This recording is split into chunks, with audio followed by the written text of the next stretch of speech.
It's good to see you guys. This was a good fall camp, and we're excited to kind of move on to the next stage of all of it. A lot of respect for our opponent. Have played against their head coach, and a lot of respect for him and just his journey and who he is and the type of team that he's going to bring in here to McLean. I know that it's going to be a tough and competitive one. And so just way looking forward to it. I know that our guys are more than ready and so willing to hit somebody else and to just get into what a game week is like. And so what an opportunity we have with a really talented and upgraded squad. And so looking forward to that. Any questions you guys have? Dave, with that situation, new head coach and stuff, no game film right now. So how do you prepare for a team like that? There's coaches from different, there's special teams coach, for example, was at a different school, and so you kind of just pull really whatever school he's been at, and you find, hey, these are the things that stick out, these are the things that need addressing, these are the things that could cause us problems, and you make sure that it's addressed, and there's a plan, and there's a level of readiness where that show up. But this is a common thing, week one, and so the focus really is more on just us and us executing things that we've been repping all the way back to winter, to spring, to summer, to fall, and our ability to take our base and apply it to some specific game situations.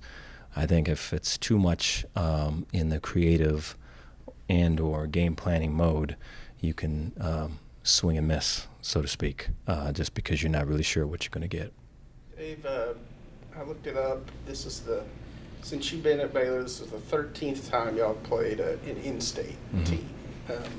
Obviously, you want to win every game, but are these games important when you're battling against these same schools for like in-state recruits? Appreciate that. Yeah, I think that anytime it's in-state and there's those relationships, I think for bragging rights, I'm sure, and for recruits, I know it does factor in. I think or I'd like to think that we have to. There's a greater push for us to go and just kind of do our thing regardless, and so I'm hopeful that that's what it is. But to say that it's not completely, or it's all completely that, I think would be fabrication. And so I think for example, in Texas State, the receiver coach was a grad assistant when I was at Hawaii, and just during summer we were back in Hawaii, and he was there with his family, and so those relationships and everything, and I'm sure that there's a little bit more riding on the line for him with all of it, and so I think that's just a natural thing, and I think that's throughout.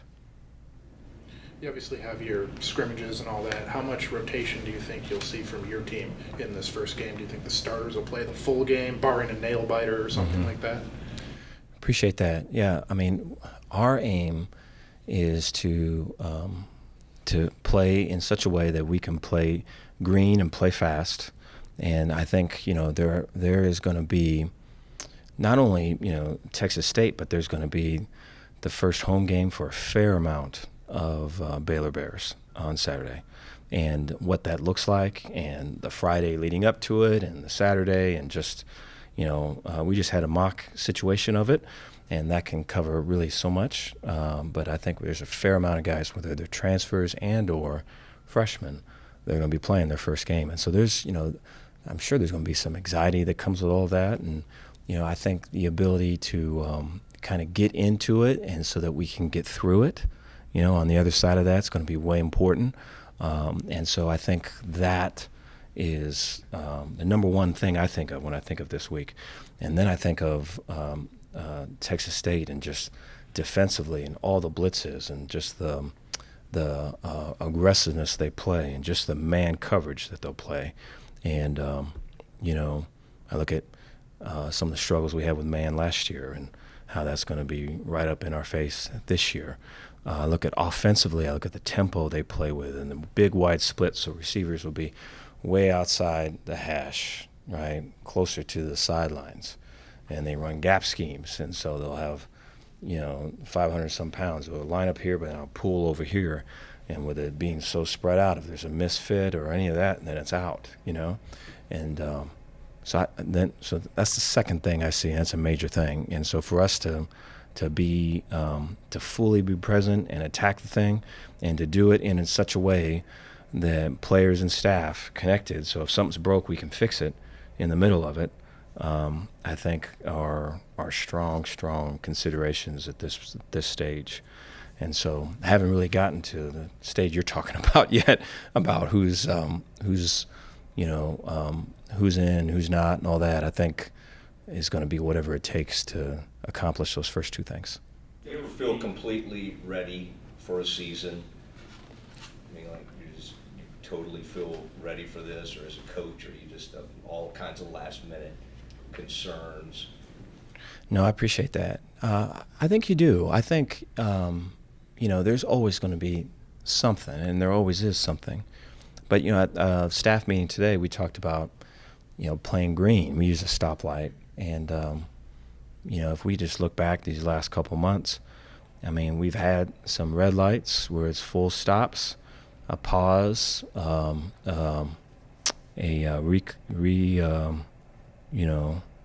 rethink,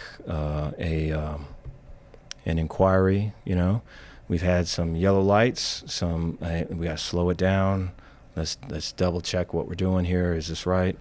And I think all of that's so that we can play green now, and we're in position to. And I think the whole thing has led up to this thing, to where we don't want to be sitting here waiting for another transfer portal person to parachute in. We got everything we need, and so let's get that heart set, mindset right, and attack it. And so I think that is when you feel ready, and I feel that with us. But there's always going to be something, and it's not a matter of there not being something. It's just a matter of how you handle it in the moment, and I'm positive about that as well with the staff that we have. Dave, the clock change took 5 to 7 plays away from everybody in week 0. Right. How do you approach that? And is it something you think is positive for the game? Appreciate that. We've been repping that throughout fall camp, and we haven't been marked by that so far, and knock on wood with that.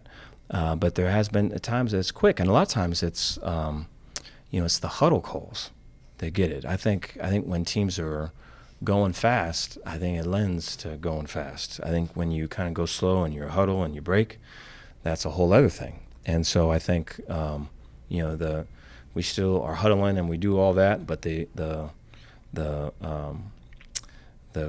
quickness that we get out of the huddle, and I get up to line, and a lot of times an O-lineman, I'm gonna settle kind of into my stance, and we don't have time to do that. We've got to get to our alignment, put our hand in the ground, be ready to go. And so I think those changes have shown themselves. Now we haven't played a game with it yet, and so there hasn't been it can get to where the bullets are flying and the smoke is in the air and what's this and what's that, and then on top of it you've got a clock that's tight. So we haven't been in that moment yet, and so our hope is that the training that we've had throughout fall camp can prepare us for that, but we're going to find out pretty soon. Coach, in terms of the running back situation, do you have an idea of who, with that first offensive scrimmage or that first offensive series, who's going to get those touches and how that's going to be distributed game one? Appreciate that. Yeah, don't really think, and have tried not to think about it in terms of here's a starter and here's a backup. Really think of it as both these guys are starters, and both these guys are kind of our guy, and both of these guys can win games for us. Both of these guys can move the chains for us. Both of these guys can get that 1 or 2 yards that we need on a critical 3rd or 4th down. And so I know the belief is totally aligned that way there in Simpson, just in terms of how we're thinking about that. And so I think the challenge has been to try to get both Dom and Richard to believe that themselves, and I feel like they do. And I think the proof's going to be in the pudding of this game coming up and the next, and just in terms of how they're being utilized, and the reps that they're getting, that they feel that it is a two-headed monster, so to speak, and we think of it that way. Dave, along with that, Richard had 200 carries last year. Was that more than you wanted? And with Dom in the equation here, does that number reduce? Yeah, appreciate that. Yeah, I think that's a really high number, and I think along with that, you think about those reps. I think he was still learning pass protection. So really, when Rich came in, that was a run, So he was in the majority of those reps were run. Well, for sure he was getting the ball, but that's when he was in. There's times where those reps weren't happening, he wasn't in, And so I think to get it for part of the talk with Rich is that, hey, we want to be the full thing: first, second, third, run, pass, right? Pass protection, release, wheel routes, angle routes. All the runs that we're running, the mid zone, the wide zone, all of those things.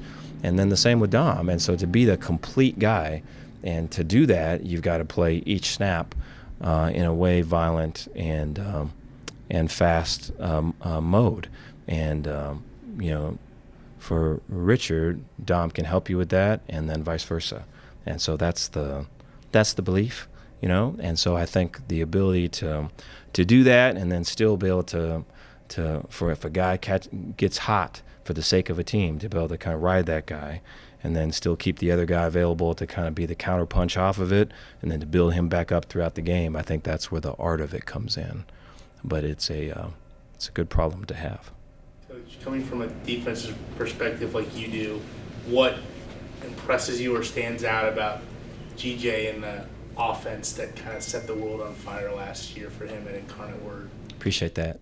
The splits, the speed, so they're and then just their mastery over what they do, and so a lot of counter. So they'll pull both the guard and tackle, and they'll do it from big open sets to where everyone's spread out, and like we talked about earlier, if there's a misfit, it's out. And then they'll do it when tight ends in the core and all of that. But the receivers are way out wide, and so it creates a lot of space inside. And so they vertical reads is what we call it. So if they'll go vertical, if there's a guy on top, they sit it down in the zones. If there's not a guy on top, they'll take the top off. And that's the majority of what they do. And they do it really fast, and they do it well, and there's a confidence, and it allows guys athleticism to kind of take over. And so those things just jump off the tape when you see it. Dave, what is the status of Jarrell Boykins heading into this week? He will not be ready this week. I think he's probably I'm hopeful that at most 2 weeks out from this stage. I think at the most it's that. Could be sooner. What do you see from Texas State? Appreciate that. I see athleticism. I see aggressiveness. I see throw caution to the wind. I see belief. I see chip on the shoulder, and so all of that is staring at you when you watch them on tape, or you read the comments, or you watch the press conferences and things. And I think for them, it's got to be pretty invigorating to be a part of that. And I know that we have to match that and better it. Dave, with the offensive line, a lot of new faces there. How do you feel like that group has developed, and how good do you feel about them? Appreciate that. They've improved throughout. Every week they've improved. And I think there's some still improving to do. I think their ceiling is very high. Their athleticism is very high. And so I think this could be one of the more athletic groups that Grimey and Eric and have ever had. could be the most athletic group. I think the learning that's going on has been way cool, but they're starting from a spot where they didn't really know, you know? And so some of these misfires, so to speak, or miss IDs and everything, are really, that's how they're learning it, you know? And so for us to go into this game, to limit the kind of those opportunities, to maximize the things that we're really doing well, but then still grow in those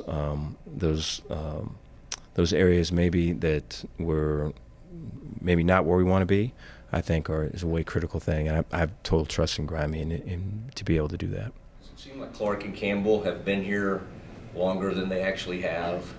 Just They have. Leadership traits and that kind of thing. Yes, appreciate that. Yeah, I think, or I know, the leader that Clark comes way easy. Way easy. You know, we had a team meeting during fall camp. It was at night. We don't have a bunch of those at night. We'll have them throughout the day. So this was the third team meeting of a fall camp thing, which generally we would just have two. And Clark got up and spoke from the heart, and I just way powerful.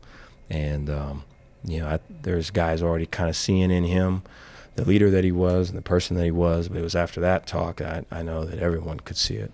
And so I think that was a way kind of coalescing there around him. Then I think with Campbell, Campbell's been more of the quieter type, way athletic, way you know, eager to do right and do the thing you're asking him to do. And there's been a fair amount of scrap with him, a fair amount of fight with him. And I think that's been good to see. And you know, it's a 1-2 punch there. So if you get in Clark's way, you got Campbell right behind him. And so I think it's pretty cool to see. And, you know, I think that has helped kind of solidify that offensive unit and giving them a really good identity. And so, yeah, it does feel like they've been here longer than what they've been.